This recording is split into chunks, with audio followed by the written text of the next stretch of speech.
They're just back after playing a camogie match tonight, so they're multi-talented girls. They're going to play the Humours of Castlefin and Paddy, so let's give it girls.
Person coming up here tonight is Dermot Curtin.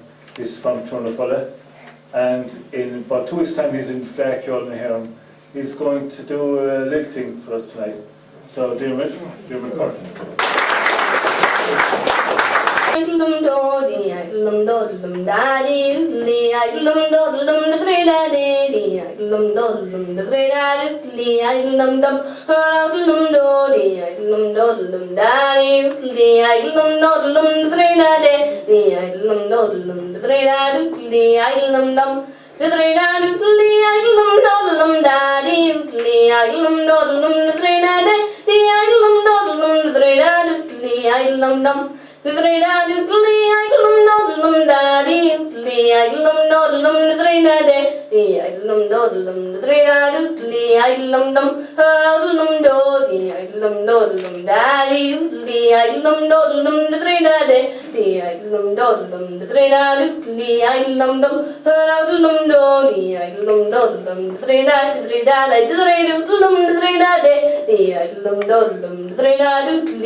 Have Margaret Dooley Scully up from Castleman.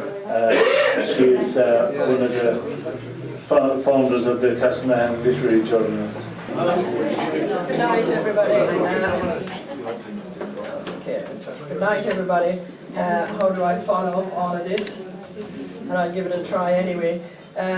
My poem is A Vision of Choice, and it evolved on a visit back home a couple of years after my mother died, and she wasn't there. Today I thought of you just like yesterday and the day before, but today, more than any day, I called to your home, you weren't there. I walked away and thought of you. With each step I pictured you in my mind. I followed the path a distant voice seemed to guide me to. I waited there and thought of you. The bitter cold air died away as the sun peeped slantingly through a window in the clouds, lighting up the madder greens of the tallest trees, their heads drooping wearily, beckoning to me. From the branches I heard a melodious pigeon coo. All this time I thought of you, I felt you close to me, your unseen hand, your gentleness, the softness of your voice. Yes, it was you, the thought of you, a vision of choice. Thank you. Yeah, Bryce Lafferty is my name. Limerick, native of Limerick.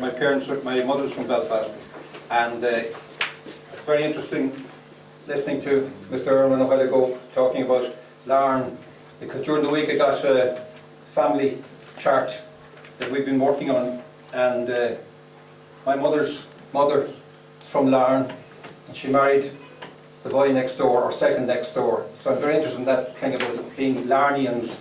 I've never heard it before, so it's something else to add to the. Sorry.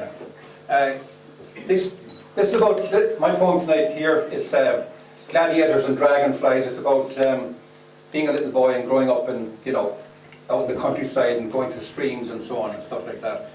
So gladiators and dragonflies. There was a way across the meadow where the farmer couldn't see, among the high grasses of summertime.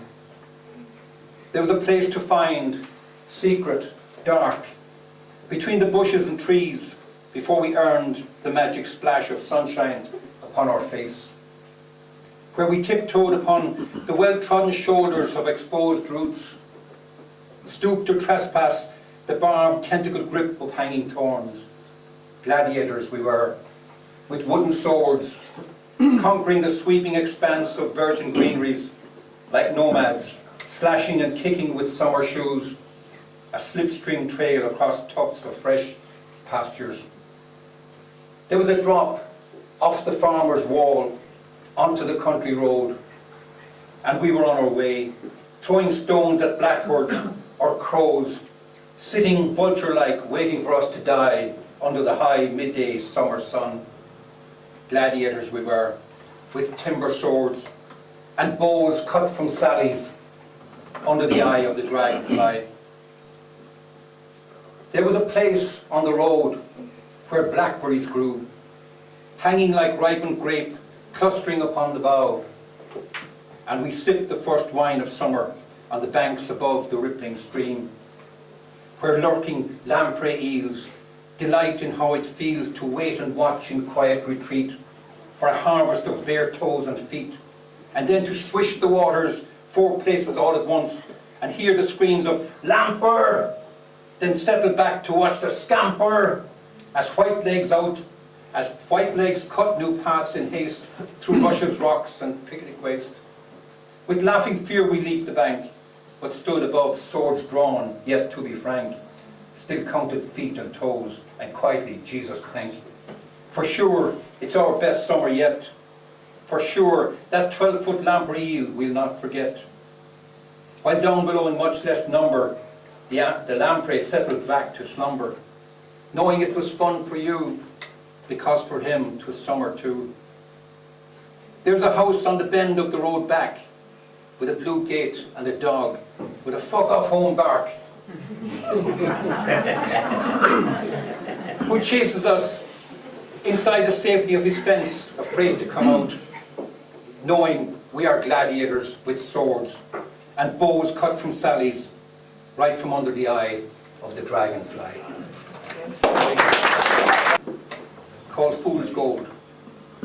A spear of sun stuck in the hills to my right across the way. It held its light on that spot, ablaze among the grey. I watched its gold deposit there among the craggy rock, and marked the spot, but searched in vain, its secret to unlock. Through winter nights it haunts me still, the memory never blurs, and mocks me from that craggy rock, that crop of golden furs. This final one is called The Eternal Embrace. It's written, my mother died just a short couple of years back, and buried, of course, with my father, so this is called Eternal Embrace. I will go to the graveyard again today, on all the other days, knowing as I do about death and dying. And yet it matters not, for they are together again, continuing that eternal embrace, first begun before they gave birth to me. Thank you. Anyway, our next poet He's from Mayo, Achill Island, but he married a girl in Kerry, and it's Mike Gallagher. Mike, if you look over there at the wall, there's a little poster put up with 3 figures in red. And Mike is behind that. It's called The First Cut. It's the way that publishing is going. It's an e-zine magazine. Mike has put that together, and it's the 2nd edition is only out in the last couple of days. He's a fantastic poet. He won the Hartnett Poetry Award. He's also been nominated for a Hennessy Award out of the Irish Times. Mike Gallagher. From Achill Island. Mayo was, or Ireland is an island off the coast of Achill, actually. And I was grew up in Achill in the 40s and 50s. And the most noteworthy thing about Achill was, at that time, was the absence of men. Because all our fathers were migratory labourers. And we only saw them twice a year, basically. Or once a year, 2 weeks a year. And all the kids were born 9 months after Christmas, 9 months after Patrick's Day, or 9 months after August bank holiday. So they'd not put this together. And these couple of poems are about growing up in Achill at the time. First one is called Birthright. The storm lanterns swayed, sped us to the byre by the sweeping river. Soft ancestral ghosts in 3 o'clock shadows. Small hands teased, small hawks from a dingy cavern. Blew life into glazed nostrils. Mother and son eased back through dawn-lit haggards. She prepared beastings for her eldest son. Then wrote to the Kilburn farmer. The red heifer had a bulled calf. The second poem is called The English Papers. As I said, they were all migratory labourers, and you'd get the postman a call twice a week, basically. First time we would got paid on Thursdays, and it was cash that time. It turned up on the Tuesday, and on the Thursday we'd get a parcel of papers. And it's fairly topical as you're here anyway. The English Papers. On Achill, the post came twice each week. Tuesday brought Queen's Head fivers, postmarked Ormskirk, Tamworth, Kilburn. Short letters from villages of men transplanted in mass to alien trenches. Thursday brought brown paper rolls neatly wrapped. Andy Jack flung them from his bike, cursed their weight, their wickedness, their Englishness, with equal ferocities. The Achill mother unfurled the Sunday Post, plucked the news of the world from the entrails of the Sunday Mail, and, with a magician's sleight of hand, made it disappear. The others were absorbed, devoured by our children. Tales of dazzling sights and city lights, grooming them too for the immigrant fate of their fathers. The mother bided her time, waited for the covert hour, then savoured the news of the world, revelled in stories of bedroom romps, relief from absence and abstinence, far-fingered foreplay, forbidden by church and state, twin conspirators who saw fit to make slaves of their sons, sinners of their saints. Thank you.